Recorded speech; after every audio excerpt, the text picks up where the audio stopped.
What's up, everybody? It's your man, the trucking trader, and we are back with another legendary video. First, I want to say shout out to everybody who's been dropping a like on all of my videos and who's been showing support. You guys are the MVP.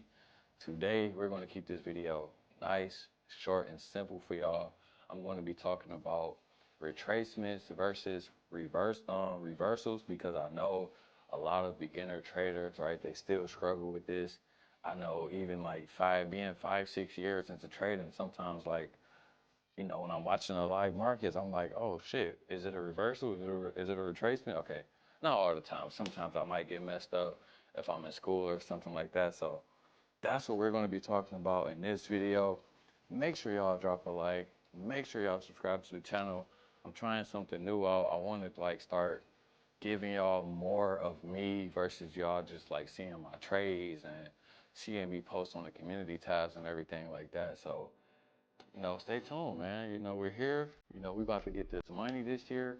We're having the best trading year ever so far. This is going to be our biggest year. I can feel it. I'm claiming it right now. So, and this is going to be y'all biggest year too, man. If y'all are still struggling like me, I'm not going to lie, like I've come so far since I've been learning ICT, but I still have so much further to go. So if y'all are still struggling, don't give up. You're so close, I'm telling you. And even if you're not close, just don't give up, man. And if you're really losing, just dial it down a little bit, right? Don't keep losing too much money and just learn, you know what I'm saying? So let's get straight into this video. Let's go.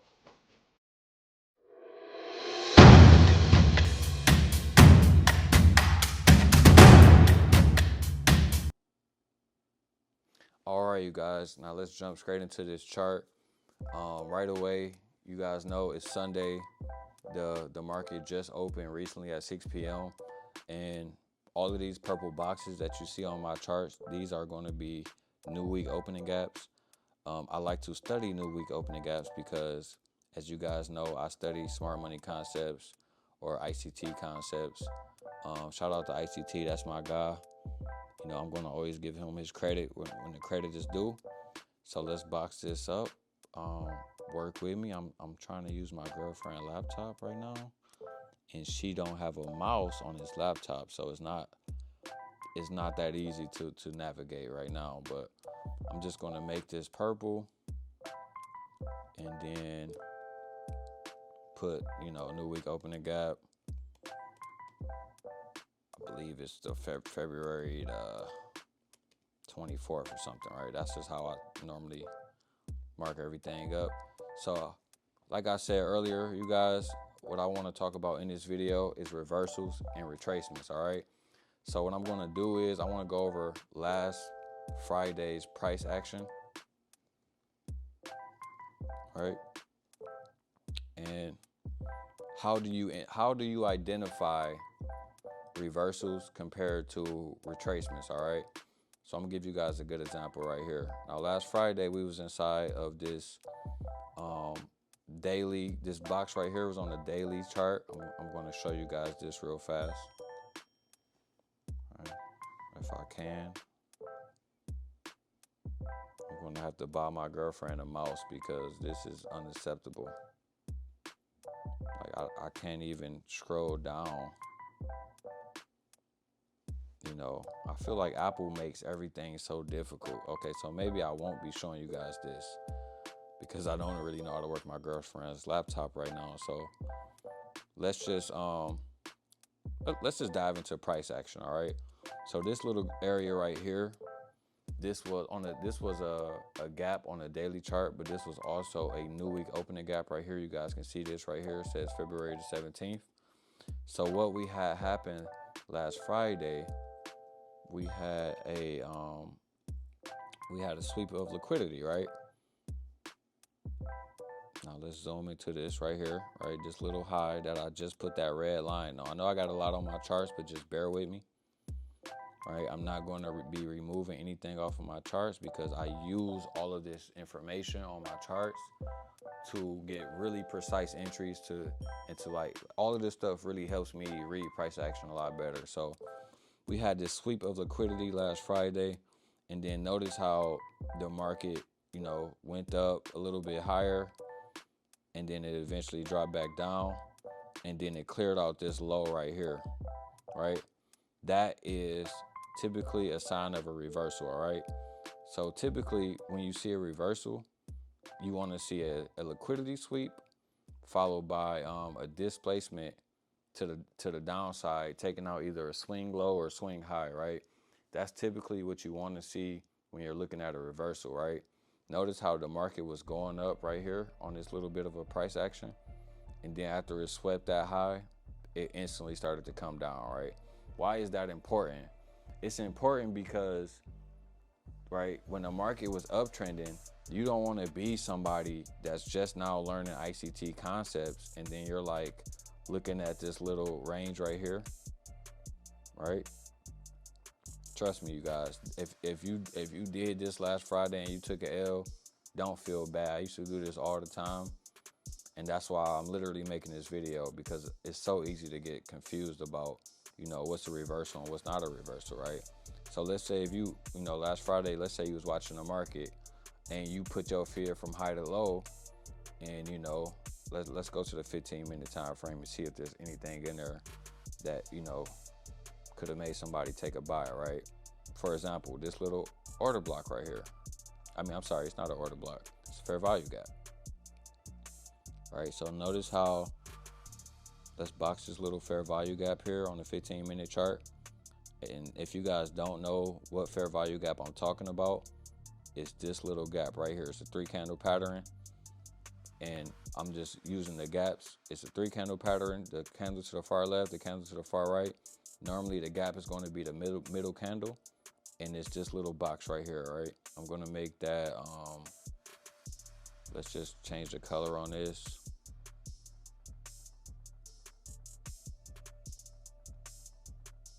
Let's just make it orange or something, who cares, right? So you don't want to be the person that's like, oh wow, it dropped, you know, it's sweeping liquidity right here, right? Oh, I'm going to take this buy right here at this fair value gap. You don't want to be that person, right?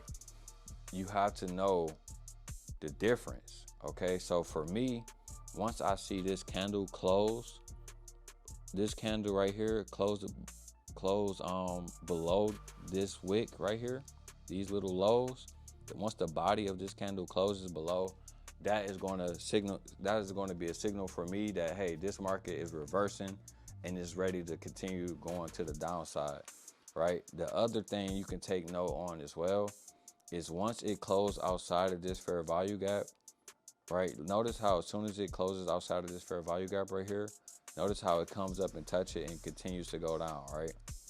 That's another sign. So I'm going to go over the trade that I took last Friday. Let's go to the 1-minute chart.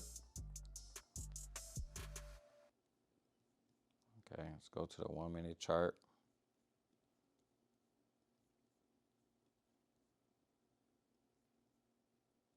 Okay. So like I was saying, now we're on the 1-minute, right? When price was coming down, how do we trust price, right? When it's coming down and it's moving so fast. I mentioned this one time before in one of my videos. Some of you guys may not have seen it, but I learned this just from experience, right? When the market is moving very fast in one direction, it is very important that you wait for a sweep of liquidity and displacement if you're trying to trade in the opposite direction. So for example, last Friday, the market was coming down really fast, right? You don't want to start buying until the market breaks above one of these swing highs, right? So for example, notice right here, it was liquidity right here. It came down, swept liquidity, never broke above this high. Came down here right here, swept liquidity, never broke above this high. That is just like literally textbook definition of lower lows, lower highs. That's what is that? That's a downtrend, right? Don't get too fancy, don't overthink it, and just stick to the rules, right? Now, if the market would have gave you a break above one of these highs, then you can start looking for a buy, right? But notice how every time the market came above the 50% level, it sold off again, right? So every time the market came above this 50% level, sold off. Okay. So that brings me to the trade that I took. I want to just quickly get into that. I don't want this video to be too long. Right? I was taking the trade for this from this 1 minute order block right here. Now, I have my fib placed from this swing high, right? From this swing high all the way down to this swing low. All right. Now, if you notice, I'm going to remove this fib. I don't really need this one to be on there. Now, notice how this yellow line right here, this is my 50% level. Notice how the body of this 1 minute order block is perfectly above that 50% level. If the complete body wasn't above this 50% level, I would not trust this level as much, right? I was also looking at this fair value gap right here, and I was thinking the market may want to get up into that zone, but I really wasn't worried about the market going that far up into there. Why? Because, you know, when I took this trade, it was a little bit later in the day. It was around like 11:30. 11:20, 11:30, 11:40, right? So this is when I was taking the trade, and I was looking for the market to keep going down into my new week opening gap, right? So I had context into the situation. So what am I saying by context, right? We had a sweep of liquidity. We didn't get the displacement that would signal a reversal. So when the market was coming back up, I knew that this was just a retracement, right? The market never really broke above any significant swing highs, right? Like, if don't be a noob and say and look at this little baby swing high right here and say, oh wow, the market broke above that, I'm going to take that trade.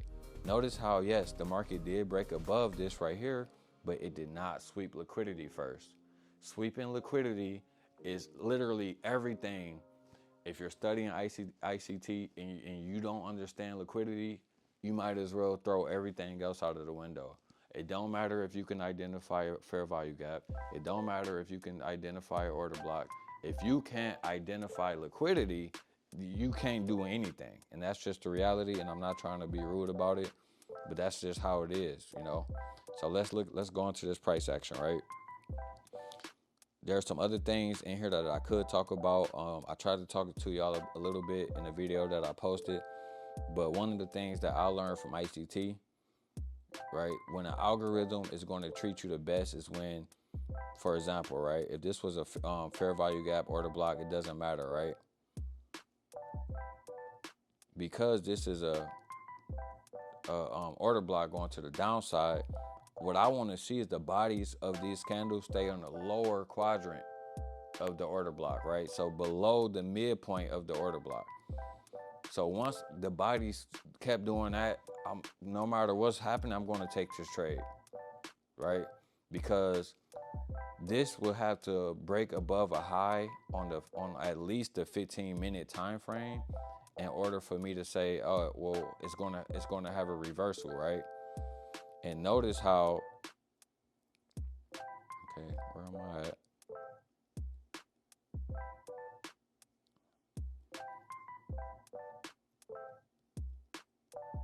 Okay, so this is where our 1 minute fair value gap was at, right? So think about what I'm telling y'all. This will have to break above a high on a 15-minute time frame. The last high that was made was all the way up here. So I knew the market wasn't going to go back there. So what is the target for liquidity, right? We got this new week opening gap, which if you guys aren't using new week opening gaps, you need to start using those right away. New week opening gaps are like magnets to the market. I mean, there's nothing else like a new week opening gap, right? It's a higher time frame type of thing, and it's kind of very similar to the first presented fair value gap of the week. Those things are like magnets as well. If you're not using these things, then you just don't know what I'm talking about. You need to study a little bit more and start, watching them, right? Just start practicing with this stuff. Okay, so I knew the market wasn't going back up because it would have to break all the way above this high. So this little retracement